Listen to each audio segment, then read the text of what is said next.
আলাইকুম, কেমন আছো তোমরা? তোমাদের মধ্যে কেউ একজন আমাকে কমেন্ট করেছিল যে ম্যাম আমাদের সিম্পল কমপ্লেক্স কম্পাউন্ডের মানে চেঞ্জিং সেন্টেন্স যেটা, হ্যাঁ এটা কিন্তু একটা ট্রান্সফরমেশনের অংশ। ট্রান্সফরমেশনের একটা অংশ। আমরা কিন্তু প্রথমত সেন্টেন্সটা হচ্ছে আমাদের কয় প্রকার সেটা জানতে হবে।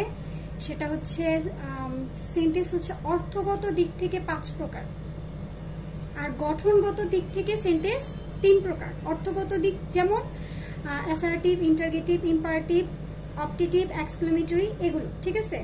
আর গঠনগত দিক থেকে সেন্টেন্স কত প্রকার? 3 প্রকার। এক হচ্ছে সিম্পল কমপ্লেক্স কম্পাউন্ড।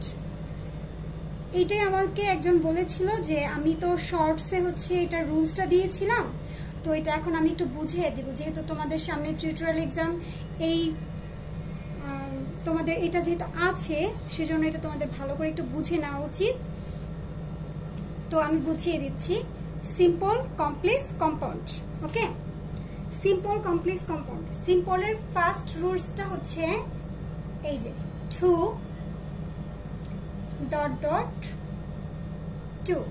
আচ্ছা, এটার অর্থ কি বলো? এটার অর্থ হচ্ছে এতই যে, ঠিক আছে, এতই যে। এখন এখানে একটা অ্যাডজেক্টিভ বসবে, এই যে মাঝখানে একটা অ্যাডজেক্টিভ বসবে। এখন আমি যদি একটা সেন্টেন্স লিখি, he is too weak to walk. এখন এটাতে কিন্তু আমরা এই যে ডট ডটের পরে আমরা না বুঝাবো, ঠিক আছে। এতই যে না মানে কি, সে এতই দুর্বল যে হাঁটতে পারে না, ঠিক আছে। এটা হচ্ছে সিম্পলের ক্ষেত্রে। এখন আমরা 2 নম্বর রুলস, মানে এখানে এটাও 1 নম্বরই, এটাতে হচ্ছে আমরা কমপ্লেক্স এটা শিখব। এই টু এর জায়গায় আমরা বসাবো সো, আর এখানে বসাবো কি দ্যাট, সো দ্যাট। এখন আমরা এই সেন্টেন্সটাকে দিয়েই করব। হি ইজ, এই যে টু ছিল আমরা এখানে কি বসাবো? So. He is so weak, তারপর কি বসবে? টু এর জায়গায় দ্যাট বসবে। He is so weak that. এটাতে একটা রুলস আছে, সেটা হচ্ছে এই যে দ্যাট লেখার পরে আমাদেরকে আবার সাবজেক্ট আনতে হবে। কি করতে হবে? প্লাস সাবজেক্ট আনতে হবে। তাহলে সাবজেক্টটা কি ছিল? প্রথমে হি ছিল, এটাই আবার আনতে হবে হি, ঠিক আছে। তারপরে আমাকে এটা উইক থাকলে ক্যান নট আনতে হবে, আর উইকড এরকম টাইপের পাস্ট থাকলে কুড নট আনতে হবে। তাহলে আমরা এখানে রুলসটা কি লিখবো? ক্যান নট, ক্যান নট অথবা কি কুড নট। বুঝছো তোমরা? এখানে ক্যান নট অথবা কুড নট নিব। তাহলে আমরা ফার্স্টে কি নিব? হি ইজ সো, এখানে একটা অ্যাডজেক্টিভ উইক, এই দ্যাট, তারপরে সাবজেক্ট আবারও আসবে। সাবজেক্ট এটা যে এখানে যেটা থাকবে সেটা আবারও আসবে। তাহলে ক্যান নট অথবা কুড নট। এটা যেহেতু উইক আছে তাহলে আমি কোনটা নিব? ক্যান নট নিব, ক্যান নট। তারপর কি লিখবো? ওয়াক লিখবো। দেখো এটার ভিতরে একই রকম না, মিল আছে কিন্তু দুইটার। তাহলে আমরা এটার ভিতরে বুঝবো যে সিম্পল মানে টু আর টু থাকবে, আর কমপ্লেক্স মানে সো দ্যাট থাকবে, ঠিক আছে। আমরা বুঝেছি কিন্তু। তারপর কম্পাউন্ড। কম্পাউন্ডের ক্ষেত্রে আমাকে ব্যবহার করতে হবে very dot dot dot and. Okay, এটা হচ্ছে রুলস। তাহলে আমরা এই সেন্টেন্সটা দিয়েই করব, তাহলে আমাদের মনে থাকবে। হি ইজ, এই যে সো টু এইগুলোর জায়গায় কি বসবে? ভেরি। হি ইজ ভেরি কি উইক, তারপর কি লিখবো আমরা? অ্যান্ড হি ক্যান নট কি ওয়াক। এই যে দেখো কমপ্লেক্স আর কম্পাউন্ড অনেকটা মিল আছে। এটাতে সরাসরি না বুঝাবে, আর এটাতে না বুঝানোর জন্য ক্যান নট অথবা কুড নট আনতে হবে। এটাতেও ক্যান নট অথবা কুড নট আনতে হবে। তাহলে কমপ্লেক্স আর কম্পাউন্ড প্রায় একই। এটা সরাসরি না বুঝাবে, এটা সরাসরি না বুঝাবে না। আমাদেরকে না বোঝানোর জন্য ক্যান নট কুড নট আনতে হবে, ঠিক আছে। এখন আমরা একটা সেন্টেন্স দিয়েই 3টা রুলস শিখে ফেলছি। Too to so that very and. যদি কমপ্লেক্স থেকে সিম্পল করতে বলে সো দ্যাট দেখে বুঝে ফেলবো এটা কমপ্লেক্সে আছে, সিম্পল করতে বললে আমরা টু বসাবো। আবার সিম্পল থেকে কম্পাউন্ড করতে বললে টু দেখে ভেরি এন্ড বসায় দিব। আমরা কি বুঝছি এটা? আচ্ছা, এখন আমরা 2 নম্বর রুলসটা শিখবো। হ্যাঁ, এটা হচ্ছে ইনস্পাইট অফ অথবা কি ডিসপাইট, ইনস্পাইট অফ অথবা ডিসপাইট অফ। এটার বাংলা হচ্ছে কি জানো? শর্তেও, বাংলা হচ্ছে শর্তেও। আচ্ছা, এখন এটা আমি একটা দিয়ে বুঝাবো। ইনস্পাইট অফ মানে যে কোনো একটা নিতে পারো তুমি, ইনস্পাইট অফ অথবা ডিসপাইট অফ নিয়ে এখন তোমাকে একটা পসেসিভ নিতে হবে। পসেসিভ তো আমরা চিনি, মাঝখানের গুলা, যেমন হি, হিজ, হিম, মাঝখানের গুলা কি পসেসিভ। একটা পসেসিভ ফর্ম নিতে হবে, যেটাই নাও, সাবজেক্ট যেটাই নিবা সেটার পসেসিভ ফর্মটা নিবা। হ্যাঁ, সাবজেক্টিভ অথবা অবজেক্টিভ ফর্মটা না, কোনটা? পসেসিভ ফর্মটা নিব। ইনস্পাইট অফ নিতে পারো, ডিসপাইট অফ নিতে পারো। হিজ কি প্রভার্টি, এই যে দেখো, তার দারিদ্রতা সত্ত্বেও সে কি অনেস্ট। তাহলে আমরা এখানে একটা কমা দিয়ে দিব, পরে এখানে কথাটা কি লিখবো? He is honest. আমি জায়গাটা একটু কম নিয়েছি, তো না বুঝলে তোমরা কমেন্টে জানাবে আমাকে। ওকে, আচ্ছা, এই যে দেখো, তাহলে আমরা তো সিম্পলে শিখে ফেললাম যে ইনস্পাইট অফ, ডিসপাইট অফ, তারপরে আমাদেরকে নিতে হবে হচ্ছে পসেসিভ ফর্ম। হ্যাঁ, তাহলে আমরা বুঝে যাব যে তার দারিদ্রতা সত্ত্বেও সে কি অনেস্ট। এই সেন্টেন্সটা তোমরা বিভিন্নভাবে তৈরি করতে পারবে। আচ্ছা, এরপরে হচ্ছে আমরা কমপ্লেক্স। যদি ইনস্পাইট ডিসপাইট দেখি, আমরা কমপ্লেক্সে কি বসাবো? দো অল দো। কি? দো অল দো, ঠিক আছে? দো অল দো দিয়ে করব। এটার অর্থ হচ্ছে কি? যদিও। দো অল দো মানে যদিও। দো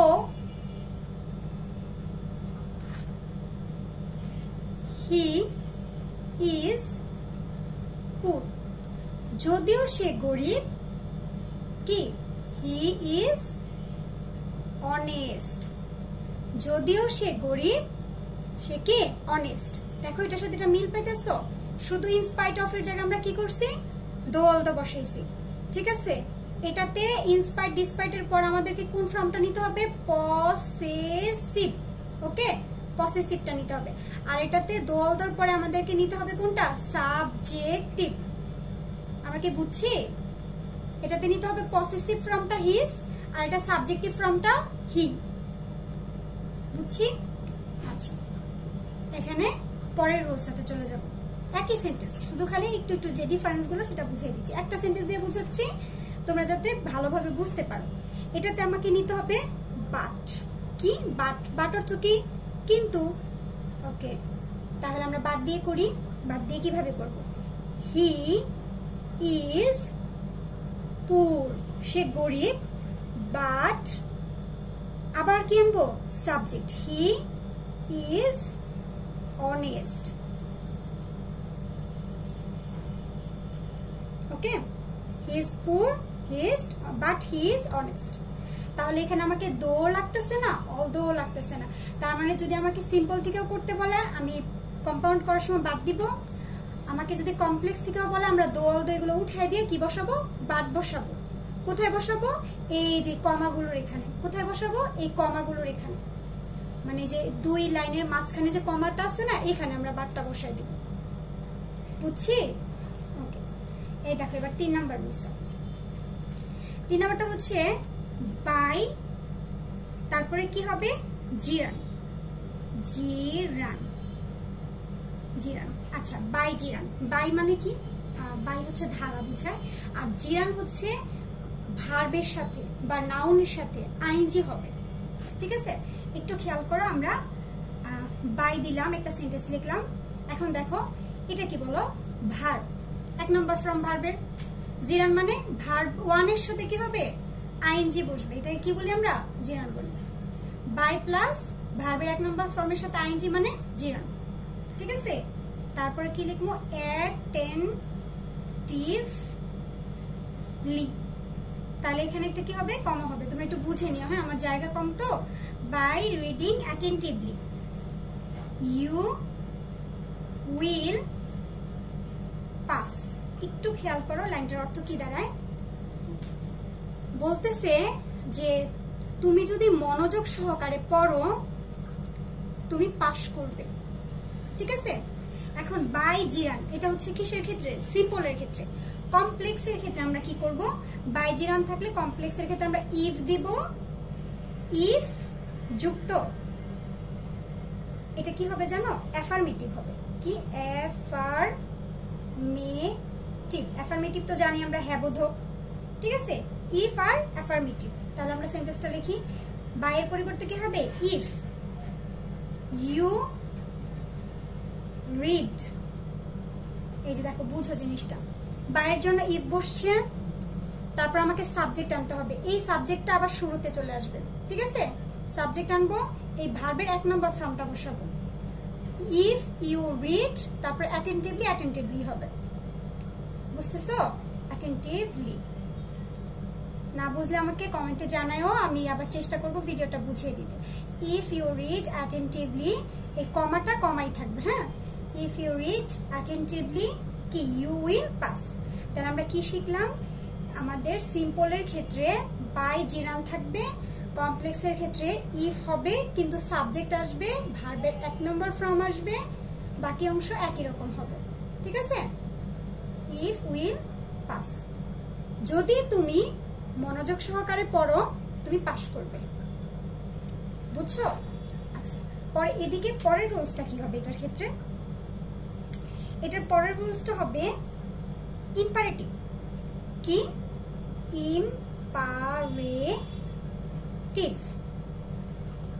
এন্ড, কি আসবে ইম্পারেটিভ এন্ড। তাহলে এটা আমরা কমপ্লেক্সটা করার নিয়মটা কি, ইম্পারেটিভ আসবে এন্ড আসবে। ইম্পারেটিভের নিয়ম কি জানো, ইম্পারেটিভের নিয়ম হচ্ছে প্রথমে এই ভার্বটা চলে আসবে, কি আসবে রিড, রিড, তারপরে আমাদেরকে এই ড্যাশের জায়গায় বাকি অংশ বসাইতে হবে, অ্যাটেনটিভলি। আমরা কি বুঝছি, রিড অ্যাটেনটিভলি, তারপর কি বসাবো আমরা এন্ড বসাবো, ইউ ইউ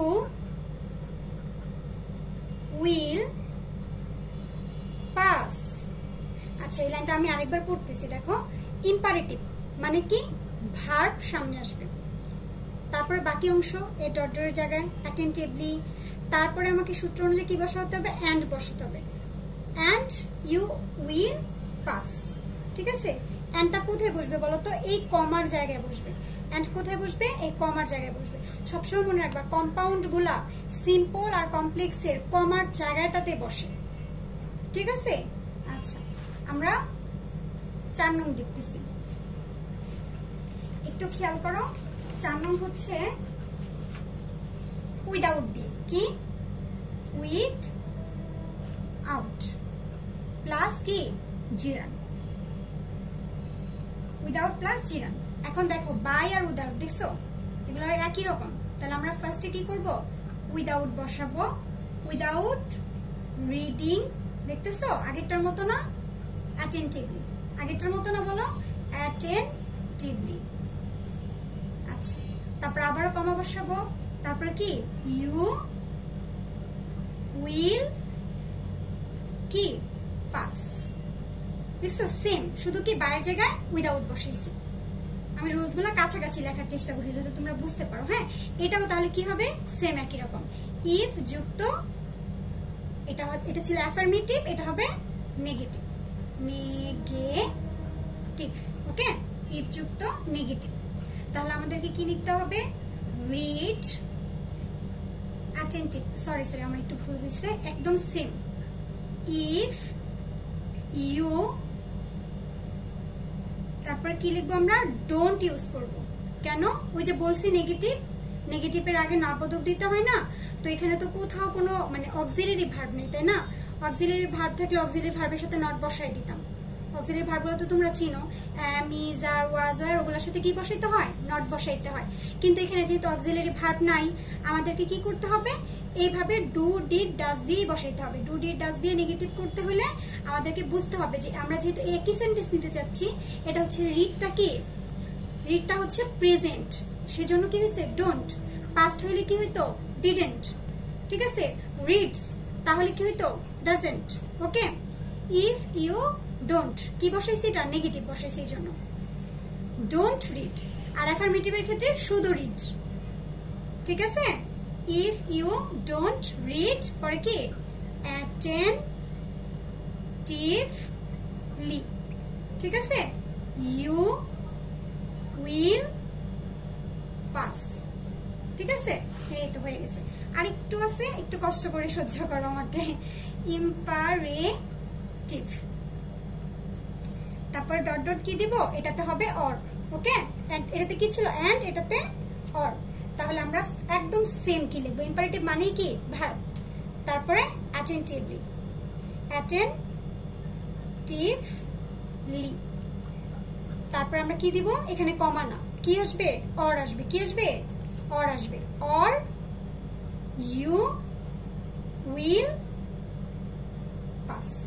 পাসে যায় কি হবে বলো? ফেল হবে। কি হবে? ফেল হবে। কেন বলো তো ফেল হইছে? কারণ এটা পজিটিভ ছিল, এই জন্য পজিটিভ কথা আসছে। এটা নেগেটিভ, সেজন্য কি আসবে? নেগেটিভ কথা আসবে। বুঝতে পারছি? আমরা অর দিয়া প্রথমটা যা বুঝাবো তার উল্টাটা হবে, উল্টা ইফেক্টটা হবে অরের পরেরটা। যেমন বলছে, তুমি পড়াশোনায় মনোযোগী হও অথবা তুমি ফেল করবে। যেহেতু অথবা কথাটা আসতেছে, তার মানে বিপরীত কিছু বুঝিয়ে দিতে হবে, তাই না? এইখানে এটা যদি পজিটিভ কথা হয়, অথবা অরের পরেরটা কি হবে? নেগেটিভ হবে। কিন্তু এটা পজিটিভ কথা, এন্ড মানে পরেরটা কি হবে? পজিটিভই হবে। ঠিক আছে? আমরা বুঝতে পেরেছি? আচ্ছা ঠিক আছে, সবাই ভালো থেকো। আল্লাহ হাফিজ। তোমরা বিভিন্ন সেন্টেন্স দিয়ে নিজেরা প্র্যাকটিস করে আমাকে জানাবে তোমরা মানে পেরেছো কিনা। আমাকে আর কোনো সমস্যা থাকলে কমেন্টে জানাবে, আমি চেষ্টা করব তোমাদের সমস্যা সমাধান করে ভিডিও করে দিতে। আল্লাহ হাফিজ, সবাই ভালো থেকো।